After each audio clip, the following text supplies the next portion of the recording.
भूल जाइए जो मेन स्ट्रीम मीडिया आपको दिखा रहा है। सच ये है कि डोनाल्ड ट्रंप ने एक सिंगल मीटिंग में अमेरिका के सबसे पुराने और सबसे पक्के दोस्त ताइवान की बलि चढ़ा दी है। दशकों से जिस ताइवान को अमेरिका अपना सबसे बड़ा ब्रदर से नाम कहता था, यूएस प्रेसिडेंट जिसकी हिफाजत की कस्में खाते थे, ट्रंप ने रातों रात उसकी पीठ पर खंजर भोंका है। Are you willing to get involved militarily to defend Taiwan if it comes to that? Yes. You are.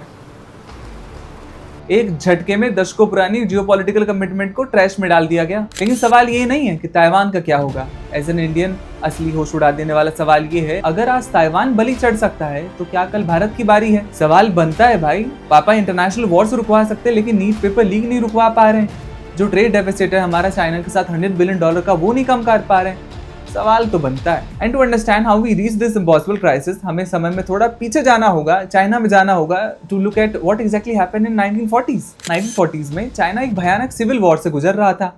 एक तरफ शियांग काई की nationalist government ROC the Republic of China, और दूसरी तरफ माओ जेडोंग की कम्युनिस्ट रिवॉल्यूशन। शियांग की फौज कम्युनिस्ट फोर्सेस से बुरी तरीके से हार जाती है। वो अपनी जान बचाने के लिए अपना पूरा खजाना, अपनी बची हुई फौजें लेकर मेनलैंड चाइना से भागते हैं एक छोटे से आइलैंड पर जिसे आज हम ताइवान कहते हैं। और तब से लेकर आज तक दुनिया में 2 चाइना एग्जिस्ट करते हैं, एक बीजिंग वाला PRC People's Republic of China, और दूसरा ताइपेई वाला ROC the Republic of China. दुनिया के पास एक स्ट्रिक्ट और ब्रूटल ऑप्शन था, टू चूज बीजिंग और ताइपेई। और यही शुरू होती है जियोपॉलिटिकल इकोनॉमी की सबसे घटिया हकीकत। जैसे जैसे मेनलैंड चाइना एक इकोनॉमिक सुपर पावर बनता गया, पूरी दुनिया ने ताइवान का साथ छोड़ दिया। The United Nations voted to change who represented mainland China.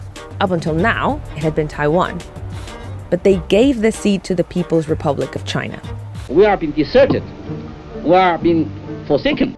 Imagine कीजिए, पहले जिस देश को 30 कंट्रीज रिकॉग्नाइज करती थी, आज सिर्फ 12 छोटे देश जो हैं ताइवान को इंडिपेंडेंट स्टेट मानते हैं। लेकिन आप बोलेंगे, अबे अमेरिका तो हमेशा से ताइवान के साथ रहता था ना। मेन स्ट्रीम मीडिया तो दिखाता था कि अमेरिका ताइवान को इसलिए बचाता है क्योंकि अमेरिका खुद एक फ्लरिशिंग डेमोक्रेसी है। Let me give you a reality check because this is pure nonsense. International relation में सबसे पहला रूल तो यही है कि कोई किसी का सगा नहीं है। यहाँ कोई रिश्तेदारी नहीं चलती, यहाँ कोई मोरल वैल्यूज नहीं चलती, यहाँ सिर्फ एक चीज चलता है, नेशनल इंटरेस्ट। अमेरिका ताइवान के पीछे इसलिए पागल नहीं था कि अमेरिका फ्रीडम लविंग है। अमेरिका इसलिए पागल था क्योंकि वहाँ एक कंपनी है TSMC, Taiwan semiconductor manufacturing company. और TSMC पूरी दुनिया का 90% सबसे एडवांस सुपर चिप बनाती है।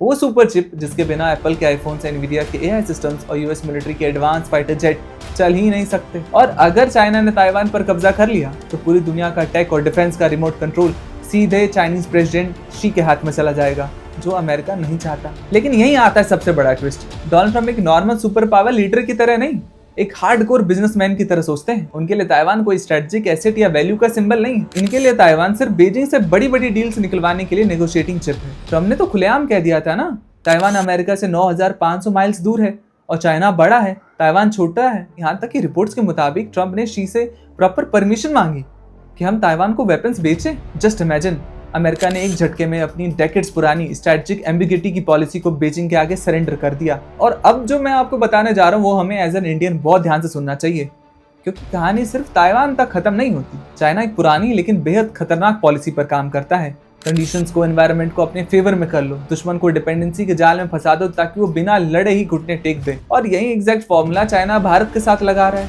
डेटा देख लीजिए, चाइना भारत का सबसे बड़ा ट्रेडिंग पार्टनर है। लगभग $150 बिलियन का ट्रेड करके चाइना ने इंडिया को एक डेंजरस इकोनॉमिक डिपेंडेंसी में बांध लिया है। हमारे देश में तो अक्सर बात होती है, पापा ने वॉर रुकवा दिया, तो पापा नीट का पेपर क्यों नहीं रुकवा दे रहे हैं? पापा जो ये ट्रेड डेफिसिट है इसको क्यों नहीं कम कर दे रहे हैं? And to understand the real threat to India, let's look at the domino effect if Taiwan falls. अगर आज US स्टेप बैक करता है और चाइना ताइवान पर कंट्रोल ले लेता है तो US लेड आइलैंड चेन टूट जाएगा। इसके बाद Japan, south Korea immediately existential खतरे में आ जाएंगे और वो अमेरिका पर भरोसा करना बंद कर देंगे। और इसमें सबसे डेंजरस चीज ये होने वाली है, जैसे ही चाइना का पैसिफिक ओशन का टेंशन खत्म होगा, वो अपना पूरा मिलिट्री फोकस, अपना पूरा बजट और अपनी फौज सीधे भारत के बॉर्डर पर लाके खड़ी कर देगा। गलवान में जो घुसपैठ हुई है, अरुणाचल प्रदेश पर जो उनकी बढ़ती दावेदारी है, और लेह लद्दाख तक उनकी बढ़ती हुई नजरें, ये कोई रैंडम बॉर्डर डिस्प्यूट नहीं है। This is part of calculated massive geopolitical master plan. China हमें बॉर्डर पर बिजी रखे हुए है और हमारे जो पड़ोसी है वो उनको खरीद रहा है। पाकिस्तान को, श्रीलंका को, मालदीव्स को वो खरीद रहा है और हमें एसिमेट्रिकली कमजोर कर रहा है। हमारे लिए कोई खड़ा ही नहीं होगा। मेरा तो एकदम स्ट्रॉन्ग ओपिनियन है, अमेरिका जैसे देश पर कभी भरोसा नहीं करना चाहिए। जो सुपर पावर अपनी 75 साल पुरानी कमिटमेंट को, एक फ्लरिशिंग डेमोक्रेसी को सिर्फ एक बिजनेस डील के लिए रातों रात बेच सकती है, वो कल को किसी भी देश को, किसी भी दोस्त को बलि चढ़ा सकता है। आप बताइए मुझे, अगर कल को चाइना ताइवान पर फुल स्केल मिलिट्री अटैक करता है तो क्या भारत को ग्लोबल कॉन्फ्लिक्ट में यूएस और ताइवान का साथ देना चाहिए या हमें पूरी तरीके से न्यूट्रल रहकर अपने बॉर्डर को प्रोटेक्ट करना चाहिए? अगर आप यहाँ तक पहुँचे हैं, आपको ये वीडियो पसंद आई है तो वीडियो को लाइक करिए, चैनल को सब्सक्राइब करिए और हम मिलते हैं अगले वीडियो में।